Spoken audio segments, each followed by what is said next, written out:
One of the most powerful AIs, Grok 4, that was recently released and used to cost $30 a month, is now free. Well, with a limited usage, but you get the point. And since seeing all the hype around Grok 4, I really wanted to test it to see the new features and new capabilities, and I was honestly blown away. For example, Grok has one of my favorite features of all time, which is extended memory across your chat. So what you spoke about it 2 months ago, he will remember today. Or, for example, it has the projects feature, which ChatGPT has as well, and it's one of my most used features. So I played with it the entire week, and I want to show you the most powerful features, what it excels at, and whether you should use it or not. Alright, here we are at Grok. Now keep in mind, this is the account that I'm not using the most. I'm usually on my Mac Mini on my other Grok account. So first, I'm on free account, and I think it's important to mention that maybe it's even better, because a lot of other LLMs, when I use them free versus paid, there is usually a bigger difference. And I think I don't have access to Super Grok, which again might be even better. But as you can see here, you can choose Grok 4 if you want, and you can use it for free. It is slightly limited. I hit the limit just once though, so it's not that limited. Now let's go over some features that you might find interesting for your business and that I definitely found interesting. So for example, this is new with, I think AI agents first started using this, and I see more and more LLMs including this, which is the auto feature.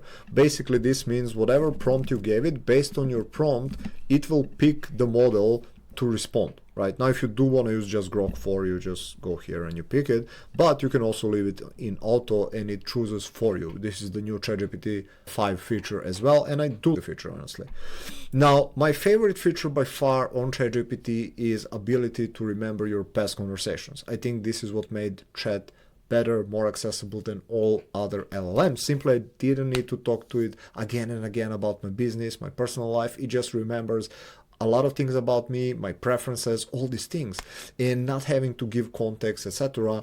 really means a lot to me. And now Grok has the same thing, which honestly, now this makes me consider using Grok that much more. Just that one feature, simply because if I use this chat and million tokens to talk about my business and I start a new one, I'm glad I don't need to like tell it all the things from before. It just knows. And I think just this alone makes Grok worth using, at least for me, because again, this is probably my favorite feature inside ChatGPT. Now, another feature that I really like that I use in chat is projects. Now I'll show you, actually let's go here. Yeah, so if you see here my projects and we go to see more, you can see that I have all sorts of different projects. There are more, actually more than this, but you can see I have for mindset, for prompting, for FG funnels, for AI part of the business, for Facebook content, for YouTube AI, for daily tasks, like so many things. And project is probably one of my most used features on chat, and I'm really glad that Grok added as well. So what this means, you can view this as like a team kind of thing, where let's say you have a YouTube channel, and instead of always starting new about the YouTube, you can give it instructions here about YouTube channel, whatever you want. I want this kind of thumbnails, I want this kind of answers, etc., etc. And each conversation you start is just for that. You can have one chat for YouTube, one chat for whatever, CRM, conversations, clients, etc. And it's really useful. Again, one of my favorite and most used chat features, and I'm glad to see it here in Grok. Which brings me to another one. By the way, if you're looking to get more clients, make more money, and save more time by using AI, I'm releasing 1 to 3 new videos every single week, so consider subscribing to the channel. We recently crossed 300 subscribers, and we're aiming towards that 500 mark, so I would appreciate your help. Another thing that I do use in chat, and I started using it in Grok, you can see it here, because again, I use it on my other Grok account, but I actually have, I think, 6 tasks that it does for me, and they are scheduled, and each day and or each week I'm getting Grok to do things for me, summarize them, and deliver. You can have 2, I think, daily tasks where you can see you can pick ones just to remind you something. You can go daily. So what I do, I'll give you one example. I picked 8 a.m. and I gave it prompt, which was to research for my niche all the news, new things that are happening, changes, etc., etc. I have all this like big prompt, and to send me a report of 3 up to 5 most important things that happen in the last 24 hours. And every morning at 8 a.m. it does this for me. So when I start working, I can see the news, I can see if there is something relevant to talk about. So that's one example. And as you can tell here, you have access to 2 daily tasks, and this is on free plan. So you don't need to have paid Grok for this. Then with weekly, you have 10. And this is where I have even better broken down tasks, like for example, to research my competitors, to research the lead magnets that people are using in my niche, what's working right now, or low ticket products, or all this kind of stuff. And now it reminds me, I set 6 reminders, and every morning I go to Grok and I check this, and I absolutely love this feature. Now, image generation, they were one of the better ones. I think now Gemini with Imagen 4 Ultra is probably much better. It is arguably also better, but still, Grok is one of the really decent image generation models out there, so you can definitely use it. I haven't used it that much. I tried, yeah, not the biggest fan. I honestly haven't tried maybe just once, the Grok 4 image generation. I don't know if it's much different, but I think they will only start working on it. They do have the voice feature, which is kind of cool. I kind of expect it, and also this is another thing that's important to me, that I can upload files, add context. Yeah, okay, let's actually, I did have a picture. Let's see if we can see it. Yeah, so this was created by Grok. I mean, it's pretty good, not gonna lie. Now, another thing that I wanted to cover was this.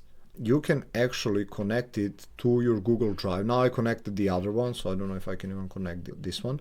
But the other account that I was talking to you about, I did connect with Grok 4. And you can actually access your Google Drive and talk to it about it, get updates, ask questions. And I think this is really powerful. I do use Google Drive, Google Docs a lot, so the ability for Grok to connect with it is pretty good. Now, hopefully, they will add more than just like Google Drive and Microsoft, because other like Claude, Chat, they're adding more and more MCPs, and you can connect with other apps. So I assume that's coming in the future as well. But yeah, that's another pretty cool feature. You can just go here and connect it with your Drive. So overall, I'm pretty pleasantly surprised with Grok. I love all these new features. Now, as far as the usage itself, I think actually there is one more feature I wanted to talk about. You know how when you ask them to do, where is this? They used to have this. I don't know if it's changed. Let me see this. Oh, there it is. I'm blind. So, you know when you go deep research, right? So one of the things that I didn't use Grok that much before. I was using ChatGPT the most, followed by Gemini, and maybe a bit of Claude, but Grok very rarely. However, when I was using Grok, the main thing I used it for was research. And the reason why Grok is probably more powerful, or maybe as powerful as Gemini in deep research, is because it has real-time access to X, which is like this huge news site, and it's pretty up to date. So it did that really well. So I think if you need deep research, I would definitely be using Grok for that. It's pretty good. As far as other use cases, I used it to generate code for my website. It actually didn't do that. Mind you, I just gave it one prompt, but still it didn't excel. So I don't know about coding. Again, keep in mind, I use this, maybe Heavy Grok or Super Grok are better. I don't know if they're the same. As far as the like marketing stuff, business stuff that I used it for, ask questions, suggestions, it did pretty well. So overall, I would give it like 8, maybe 9 out of 10 if I had to grade it. It's much better than it was before. I love all of the new features they've added. So if you are considering picking one LLM or adding LLM to your kind of like repertoire, I definitely do recommend Grok 4. Pretty amazing. Still, I think for me, ChatGPT is number one. Maybe that's out of habit, but I think Grok is more than worth trying. Alright folks, that would be all for this video. Now, if you enjoyed this one, I want to show you the battle of AIs. I took the same prompt, gave it to 8 different AIs to build me a simple sales page, and I think the results might surprise you, so you can check that video.